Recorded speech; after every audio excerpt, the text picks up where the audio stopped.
और वर्तमान के ऋषि ये नकली दानंद जैसे ये और ब्राह्मण ये देख क्या थे। ब्राह्मण पुण्यात्मा एक विशेष ध्यान रखना चाहिए हमने कि ब्राह्मण कोई जाति विशेष नहीं है। इस दास के पूज्य गुरुदेव जी इस परंपरागत ब्राह्मण कुल में जन्मे, लेकिन वो कभी ब्राह्मण नहीं कहते थे। वो कहते थे हम संत हैं। ब्राह्मण वो हैं जो जंतर मंत्र करते फिरे हैं। कोई पितरा देखा है, कोई भूता की बतावे है, कोई श्राद्ध काट दे अंडे, वो है ब्राह्मण। उन ब्राह्मणों के भी ब्राह्मण वही हैं।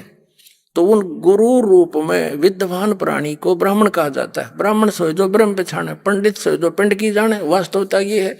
लेकिन एक परंपरागत पंडित उसको माना जाता है ब्राह्मण जो पंडिताई करता है।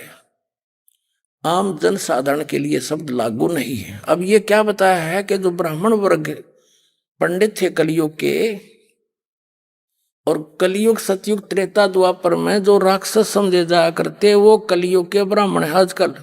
बताओ, इस समय लिखा है इनके इतिहास में। देखो ये वही छठा सेकंड पढ़ रहे हैं हम, 414 पृष्ठ में ये हमने पढ़ लिया। सतयुग के ब्राह्मण वेद के पूर्ण विद्वान थे और दुर्गा की पूजा करते थे, खाक विद्वान थे।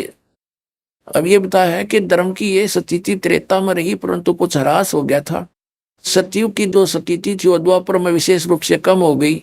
राजन उन प्राचीन युगों में जो राक्षस समझे जाते थे वे कली में ब्राह्मण माने जाते, कलयुग में, क्योंकि अब के ब्राह्मण प्राय पाखंड करने में तत्पर रहते, दूसरों को ठगना, झूठ बोलना और वैदिक धर्म कर्म से अलग रहना कलयुग ब्राह्मणों का स्वाभाविक गुण बन गया।